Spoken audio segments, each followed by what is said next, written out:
மதுரையில் ஸ்ரீ அரவிந்தோ மீரா யூனிவர்ஸ் பள்ளி சார்பில் அறிவியல் தொழில்நுட்பம் மற்றும் சாகசம் சந்திக்கும் தளம் என்ற தலைப்பில் மாணவர்களுக்கான நிகழ்ச்சி நடைபெற்றது. இதில் முன்னாள் நாசா விண்வெளி வீரரும் அமெரிக்காவைச் சேர்ந்த முனைவர் டான் தாமஸ் சிறப்பு விருந்தினராக கலந்து கொண்டு மாணவர்களுடன் கலந்துரையாடினார். கனவுகளை நனவாக்கும் தன்னம்பிக்கை, விடாமுயற்சி, ஒழுக்கம், அர்ப்பணிப்பு மற்றும் தொடர்ச்சியான கற்றல் அவசியம் என அவர் தெரிவித்தார். விண்வெளி பயணங்களில் எதிர்கொள்ளும் சவால்கள் குறித்தும் மாணவர்களுக்கு விளக்கினார். குழுப்பணி, சரியான முடிவெடுத்தல், பிரச்சனைகளுக்கு தீர்வு காணுதல், நேர்மையான சிந்தனை ஆகியவை முக்கிய திறன்கள் என்றார்.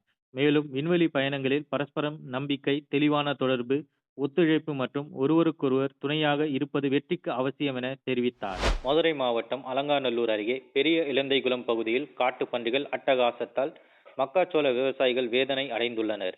இப்பகுதியில் பல ஏக்கர் பரப்பளவில் பயிரிடப்பட்டுள்ள மக்காச்சோளம் இன்னும் 10 நாட்களில் அறுவடைக்கு தயாராக இருந்த நிலையில் காட்டுப்பன்றிகள் புகுந்து பயிர்களை சேதப்படுத்தியுள்ளன.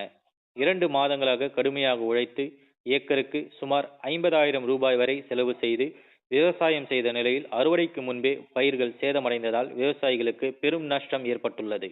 காட்டுப்பன்றிகளின் அட்டகாசம் குறித்து பல ஆண்டுகளாக வனத்துறை மற்றும் மாவட்ட நிர்வாகத்திடம் புகார் அளித்தும் நடவடிக்கை இல்லை என விவசாயிகள் குற்றம் சாட்டுகின்றனர். தமிழக அரசு உரிய நடவடிக்கை எடுத்து வனவிலங்குகளால் ஏற்படும் பாதிப்பை தடுக்க வேண்டும் என விவசாயிகள் கோரிக்கை விடுத்துள்ளனர். நாங்கள் இப்போ கிட்டத்தட்ட ஒரு 2.5 ஏக்கர் கிட்ட முத்துச்சோளம் போட்டிருக்கோம். டெய்லி காட்டுப்பன்றியோட அட்டகாசம் ரொம்ப இருக்குது.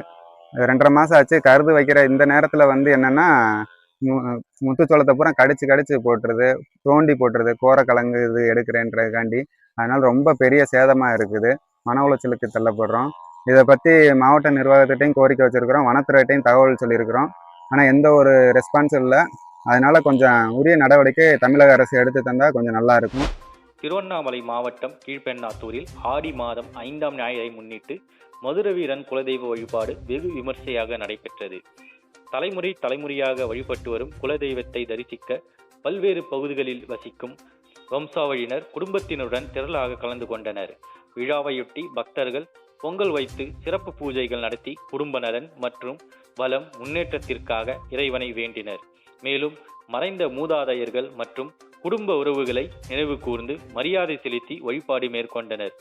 ஆண்டுதோறும் நடைபெறும் இந்த குலதெய்வ வழிபாடு குடும்ப உறவுகளை ஒன்றிணைப்பதுடன் முன்னோர்களின் பாரம்பரியம் மற்றும் நினைவுகளை அடுத்த தலைமுறைக்கு எடுத்துச் செல்லும் நிகழ்வாக அமைந்தது. இதில் உறவினர்கள் மற்றும் குடும்பத்தினர் ஏராளமானோர் பங்கேற்று பக்தியுடன் வழிபாடு செய்தனர். மதுரை மாவட்டம் வாடிப்பட்டி அருகே சாணம்பட்டி கிராமத்தில் கால்நடைகளின் நலனுக்காகவும் மழை வேண்டியும் பாரம்பரிய முறையில் சிறப்பு வழிபாடு மற்றும் அசைவு விருந்து நடைபெற்றது. ஆடு வளர்ப்போர் மற்றும் மேய்ப்போர் சார்பில் நடைபெற்ற இந்த விழாவில் ராஜசும்பாய் அம்மன், மதையானை கருப்பசாமி, வெள்ளிமலை உள்ளிட்ட குலதெய்வங்களை வழிபட்டனர். தாங்கள் வளர்க்கும் ஆடுகளில் ஒன்றை நேர்த்திக்கடனாக செலுத்தி கிடாய் பூஜை எனப்படும் வனப்பூஜையை நடத்தினர். ஆடுகளிலிருந்து கறந்த பாலை செம்பு பாத்திரத்தில் கொண்டு சாமிக்கு சிறப்பு அபிஷேகம் செய்தனர். அதனைத் தொடர்ந்து உறவினர்களுக்கு சந்தனம் பூசி வரவேற்பு நிகழ்வும் நடைபெற்றது. பூசாரிகள் சாமி ஆடி நேர்த்திக்கடன் செலுத்திய ஆடுகளை பலியிட்டு அசைவிருந்து ஏற்பாடு செய்தனர். இதில் பல்வேறு கிராமங்களைச் சேர்ந்த பொதுமக்கள் ஏராளமானோர் பங்கேற்றனர்.